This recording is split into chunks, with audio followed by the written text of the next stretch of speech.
Hello and welcome to Spectator TV. I'm James Heale and I'm joined today by Sarah Elliott, the Director of the Special Relationship Unit at the Legatum Institute. Last night we saw the first of two presidential debates involving Joe Biden and Donald Trump ahead of November's contests. Most events don't tend to produce many moments, but last night was certainly an exception. All those things we need to do, child care, elder care, making sure that we continue to strengthen our healthcare system, making sure that we're able to make every single solitary person eligible for what I've been able to do with the COVID. With dealing with everything we have to do with. Look, if we finally beat Medicare. Thank you, President Biden. President Trump? Well, he's right. He did beat Medicare. He beat it to death, and he's destroying Medicare. What I've done since I've changed the law, what's happened? I've changed it in a way that now you're in a situation where there are 40% fewer people coming across the border illegally. That's better than when he left office. And I'm going to continue to move until we get the total ban on the total initiative relative to what we're going to do with more Border Patrol and more asylum officers. President Trump? I really don't know what he said at the end of that sentence. I don't think he knows what he said either. Look, we had the safest border in the history of our country. Thank you. President Biden? You can see he is 6'5" and only 223 pounds, or 235 pounds. Well, you said 6'4", 200. Well, anyway, that's what anyway, just take a look at what he says he is and take a look at what he is. Look, I'd be happy to have a driving contest with him. I got my handicap, which when I was vice president, down to a 6. But by the way, I told you before, I'm happy to play golf with you if you carry your own bag. Think you can do it? That's the biggest lie. That he's a 6 handicap of all. I was an 8 handicap. Yeah. 8. Never. But I had, you know how many? I've seen you swing. I know you swing. Okay, let's not act like children. President Trump, we're going to turn. Let's not act like children. Now, Sarah, what were the key moments that stuck out for you from it? Well, I mean, it would have to be the one where the first time Joe Biden kind of lost his place and changed topics, and Trump called it out. He said, "I don't know what he just said, and I don't even think he knows what he just said." So that stood out. I mean, just his overall demeanor, the split screen, how he appeared physically, the way his gaze was in the distance. He was not the same Joe Biden as in 2020 in those debates, and his stammering, loss of thought, and he just looked like an older man, maybe an older man who shouldn't be in politics anymore and retire. The other thing that stood out to me was all the talk about the golf games, and it seemed a bit like alpha males in the locker room trying to one up one another. And I don't know how edifying that is for the American people to see, nor the rest of the world. So, I mean, those moments really stood out to me. But overall, it was a very jarring and awkward debate. Yes, and I think that there's now a lot of speculation, particularly in the Democrat camp, about, can they really go forward with Joe Biden as a candidate? I mean, I felt sorry for some of the people who were in the spin room last night, pinned in by a load of hacks demanding to know whether Biden should go. Gavin Newsom said, no, I'm old-fashioned, we've got to get this guy's back. But what do you think Democrats are going to be talking about over the coming weeks? And can they really change candidate this late in the race? Well, that's what they're going to be talking about, right? Like, we cannot win an election with this guy. And a new polling just came out by JL Partners saying 68% of independents think that Trump won the debate.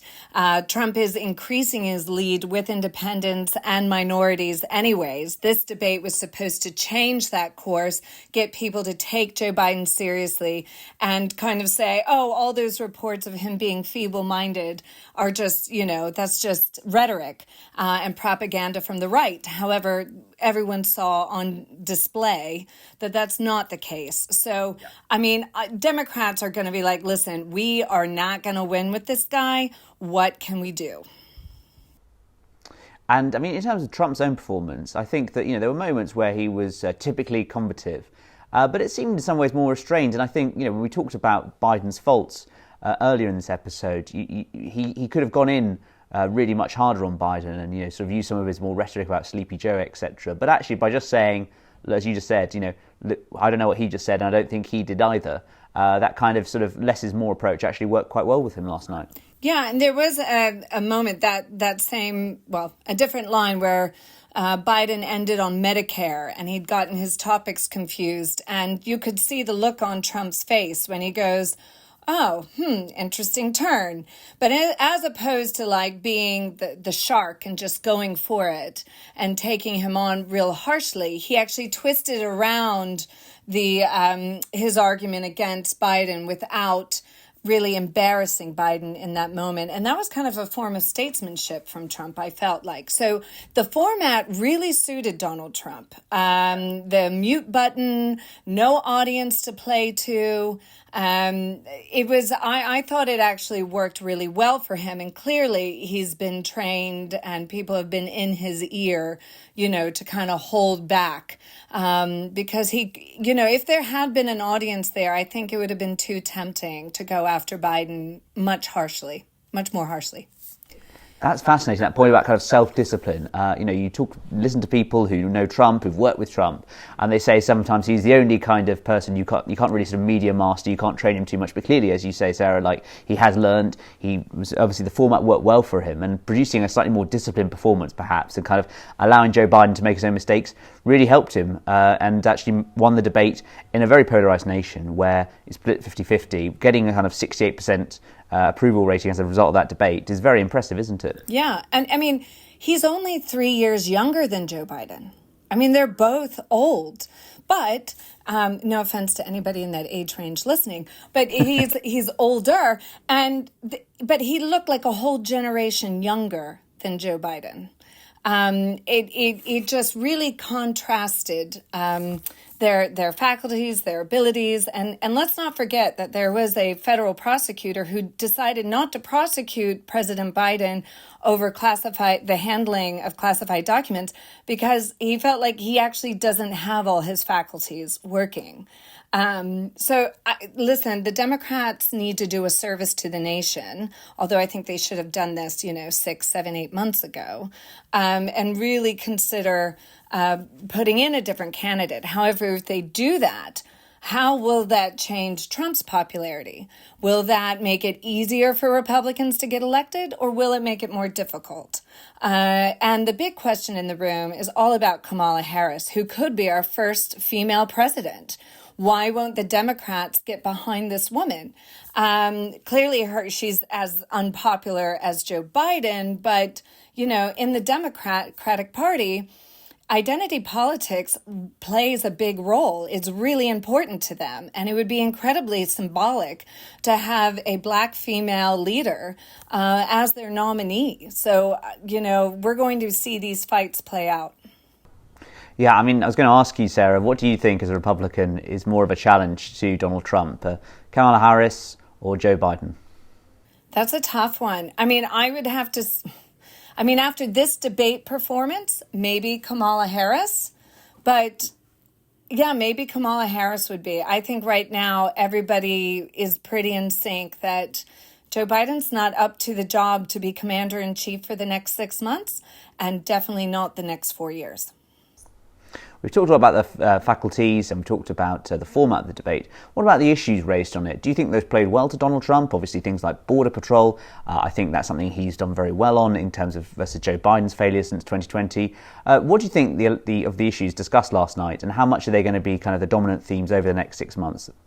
I mean, I don't think any of the issues talked about last night are getting any airwaves today or in the next week. No one really is talking about the issues. It's all about Joe Biden's ability to lead or not lead at the moment. Trump was really good at bringing everything back to immigration, which is a top voting issue for many people, more so than abortion. So I think he did a very good job at staying on message there and also on law and order. But, at the end of the day, it's going to be about the economy. It's going to be about immigration. And are you better off now than you were 4 or 5 years ago? And the answer for most Americans is that they're not. And inflation is just through the roof, as it is here in the UK, and it's all compounded, and people's wages are not rising with inflation. So we're getting ready to go into, or I guess we're in the middle of, summer season in America, where everyone goes on road trips and energy prices play a big role. And they'll say how much it costs to fill up a tank of gas, as they say in America. How is that making an impact on people's wallets? So that's what I think will play out eventually. But right now, it's all about Joe Biden's performance. In terms of the Republican side, in 3 weeks' time, we've got the Republican National Convention in Milwaukee. How do you think the next 3 weeks unfold for that and what we're going to see in that convention? Obviously, there's a lot of discussion. Maybe we could see Donald Trump's own running mate, his own version of Kamala Harris, who he's going to pick this time. What do you think that a performance like this is presumably going to boost even more his kind of standing within the party and kind of lead to an energized Republican Party, really hoping they can take back the presidency come November time? Yeah, it's going to be really fascinating, especially the platform debate, because we're seeing so many fissures on the right, and as it relates to Ukraine, foreign aid, NATO, also, the border. But I have a feeling it'll be a coronation for President Trump. He will be, everybody will get onto the Trump train, as they say, the Trump bandwagon, and it'll be a very unifying event. It will be interesting to see if the platform changes at all as it relates to abortion, because that is an area of which Republicans have been losing since the overturn of Roe v. Wade 2 years ago. But there's a very strong pro-life base in the party that will fight against that. But again, foreign aid, foreign relations, trade, tariffs, free markets. Are we still the party of free markets, or are we not? And he did not back away. Trump did not back away from his tariff policy last night in the debates. So it will be really interesting to watch the platform play out, but it will be a coronation of Donald Trump. Yeah, I think that's almost an opposite to the Democrats in some ways, who now seem very divided around their candidate while having a fairly unified policy platform on lots of things, it seems. Obviously, you discussed Kamala, you discussed Biden himself. Not to give advice to an enemy, but what would you say is the kind of candidate the Republicans could most fear on the Democrat side? I mean, is there an obvious person waiting in the wings, someone maybe like Pete Buttigieg from Biden's cabinet who ran in 2020, or is there basically just a sense that after 4 years of a sort of fairly maybe underwhelming in some ways presidency of Joe Biden, anyone would have a good shot against that when they went approaching the White House in November's time for the Republican Party? I think there's a general sense in America across the board for new generational leadership. So we want to see someone who's younger, who can serve 2 terms. I think the Democratic Governor Josh Shapiro, who's hugely popular across the state in Pennsylvania, would be a very good choice to run, right? But he's a white male, and that doesn't play well in the Democratic Party. And you have to jump over, Kamala Harris to get there. I mean, that is going to be an interesting fight. And Pennsylvania is like a swing state these days. They call the center of Pennsylvania the Alabama T because it's so red. But then you have the cities on either end of the state that are like super blue. And so will they come out and support, Joe Biden in this? Also, John Fetterman, the senator from Pennsylvania, who's had an interesting time in the Senate, but he has come out to be very pro-Israel, very traditional labor Democrat and not a progressive. And so how would he sway the state as well? But Josh Shapiro is one to watch. The other one would be, I think, top of the list is Gretchen Whitmer, the governor of Michigan. Now, Michigan is definitely a state Biden has to win. He has issues there because there's a large Muslim population that tends to vote Democrat, but it's been holding out because of the Israeli-Gaza war. So, would they put a white female in above Kamala Harris or with Kamala Harris? Could we have our first ticket of 2 female candidates going up against Donald Trump, who's, a convicted kind of sex offender? So that would be interesting. I just don't know where the ball lies with all of that, how that pans out at the convention. But there's definitely talent at the state level if the Democrats are brave enough to fight the establishment and bring in a new generation of leadership. That's fascinating. Of course, raises the potential spectre of maybe having a different candidate facing Donald Trump in the second of the presidential debates, were that likely to occur. Just wondering, for the second debate then, what do you think Trump could do better on than last night? And, what are the lessons that we should take away, other than Joe Biden clearly needs to get a lot better, very sharpish? Well, I mean, I think he can't, say he never had sex with a porn star before, or with Stormy Daniels. Although I really wish the rhetoric and the discussion would be more elevated than that. But I think he just has to. He just has to stay on message, stay disciplined, stay focused, and not take cheap shots at the candidate, whoever it is, no name calling. And I think independents gravitate to that much better than to his more aggressive style. So if he can stay like presidential-ish, and there's a mute button, that will play to his favor. Thank you very much, Sarah.